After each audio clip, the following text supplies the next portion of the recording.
What a lucky break for you to find that guy, too. Like, as a trainer. Oh, yeah. I mean, if he's not the best, there's a handful of guys like that I consider like the best. Like Faraz Sahabi's in there, Matt's in there. There's a few guys that are just at that upper level where they can coach you in everything. Oh, yeah. You know, and that's so fortunate for a young fighter like you to find him at just the beginning stage. With the leg lock game, it seems like strength is less of a factor. When guys are isolating legs and you're constantly defending against that, and whatever strength that you do have in your back and your core and your upper body, you're not really getting a chance to utilize it. You're just trying to defend. If you don't understand the positions, and they get deep, they get a couple steps in on you, you're like, shoosh, you know, it doesn't take a strong guy. And I always loved leg locks. I love leg locks. And a guy like Dave Manet, Matt Hume, Eric Paulson, good leg locker. Matt Hume wrestle in that. Do you remember that one time where Peretti put together a thing with Dan Gable was the commentator with Peretti? He went against an Olympic wrestler, I'm pretty sure. Was it Kenny Johnson? Kenny Monday? Kenny Monday. I think it was Kenny Monday. It was either Kevin. The debate has raged a long time in the martial arts and the wrestling world. Who simply is the best? Welcome to the Contenders, and our show coming up straight ahead. We feel we have here, the 7 wrestlers here, to get in this type of format and see how they do against the other martial arts, and I think they'll do very, very well. John mentioned submission. I think forget about it. The wrestlers versus the martial arts. Submission? Maybe. How in the world are you going to beat Kenny Monday? Just make him tap. It's pretty simple. Get a hold of a joint, get a hold of a neck, whatever. Cut his air off. And you're not worried about his wrestling skills? No. The name of the game, I think, here is just to try to make the guy quit. With early MMA, everybody was so tied to their technique. It's like being tied to a religion and refusing to see something else. Yeah, there was a lot of that. So guys who are Taekwondo experts, wrestlers, this, that, they were so attached to their art that they refused to learn anything else, and they just die because of it. Wrestlers are purely ignorant at this point.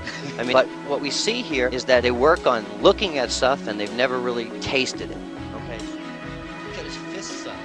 Hey, whatever he needs. It's okay, as long as he doesn't use them. Kenny is versatile. Wrestlers' competitions are intact. He can wrestle when that's the game. I believe Hume's on hand fighting. Small in. Oh, well, he didn't hand fighting there. Hey, we felt. Kenny went for the takedown. No, goes for the leg. Watch it. This is bad for Kenny. I don't know why Monday did that. Bad for Kenny, I'm telling you. I'm telling you it's bad for Kenny. I don't know why he did that. He tried to be sexy there, and you're playing with the wrong guy. That's a toe hold right there. Tapped out. He's got him. Wow. By submission, 45 seconds of the first round, Matt Hume. You look at Matt Hume and you try to find out who was Matt Hume's coach. Who was Matt Hume's coach? I don't know. I honestly don't know. I'm a Matt Hume fan. I don't even know who his coach is. Exactly. Even know who. I know one of his coaches. Look up that stuff, and you look how good he fought when he fought Eric Paulson. Eric Paulson, that fight. And Matt Hume, self-consciously, he tells all the time, he goes, I had to cut him. Weighing in at 185 pounds, with a career record of 8 wins and 1 loss, the reigning light heavyweight shoot wrestling champion of the world, Eric Paulson.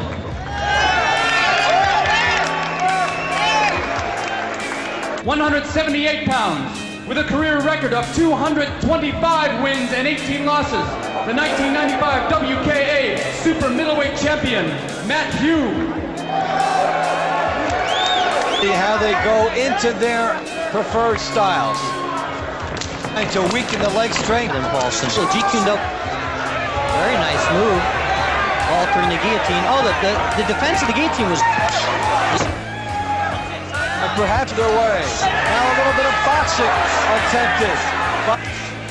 Up the knees. Oh, sweet left hook coming. Big in the arms. The 70s.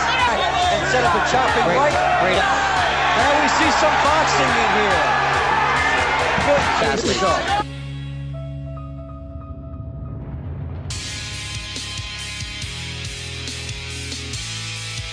Matchmaker and time. Chopping shots. Stop the clock. I think it's too brief. Timekeeper says he stopped the clock. Doctor stops the clock. The fight was stopped 44 seconds in the 3rd round due to a deep cut, making the winner, Matt Hume. So Matt Hume. I knew he was not going to stop because I hit him so hard that I knew subconsciously I needed to cut this man to have this man stop coming at me. And sure enough, he did a knee, cut him right there. And they're like, oh, back in the day, they cut when there was blood because they didn't have, control of all the athletic commission and the diseases and stuff. And they're like, oh, the fight's done. And I was like, good. He's finished. I remember back when you fought Matt Hume, and what was that like? And Extreme Battle Cage. Yeah, that was John Peretti's thing. Hume is 30, a couple of years older. Their height is identical, and Miletich is just a little bit heavier. From Middendorf, Iowa, Midwest professionally Muay Thai champion with a record of 15-0. He is 28 years old, standing 5 foot 10 inches tall. Weighing in tonight at 179 pounds, we have Pat Miletich. From Kirkland, Washington, 1995 WK super middleweight champion with a record of 226-18-0. He is 30 years old, standing 5 feet 10 inches tall. Weighing in tonight at 177 pounds, we have with us Matt Hume. So Miletich and Hume are ready to go. I'm Dave Bontempo along with John Peretti, and we're joined ringside right now by the legendary venerable Gene LaBelle. Gene, welcome to our broadcast. It's a pleasure being here, being with the mates.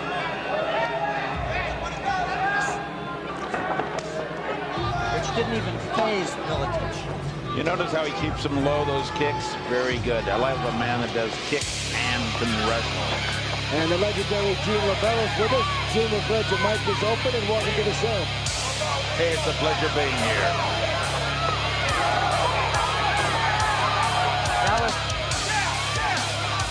Afterwards, more aggressive from the guards. There's his arm. He's got a frustrating block. He's got a front. He likes that word. Now free. Matt with him, he could be in trouble. Some moves by Hume.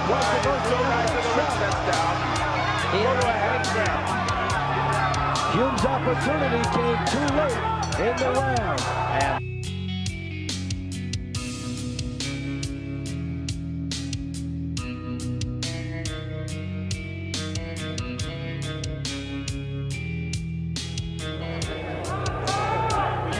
And position to 10 to the Stwarnik, and this thing is over. How about that, John? You talked about I had no way on my back. I didn't want to catch it. Doctor. Do you feel like you can still continue to fight? Yeah, it was fine. It was just a matter Matt Hume is the guy that made me realize that I wasn't a fighter yet, because I was 15-0. I think I was ranked 4th in the world. I fought Matt, ragdolled him for basically the whole first round, threw him around like a ragdoll, but he was just biding his time and waiting, and he caught me with some knees and damaged my nose. And the referee and the doctor stopped the fight, because back then it was very controversial. They didn't want a guy with a crushed nose or whatever, and so they stopped the fight. But I realized at that point he knew a lot more than I did.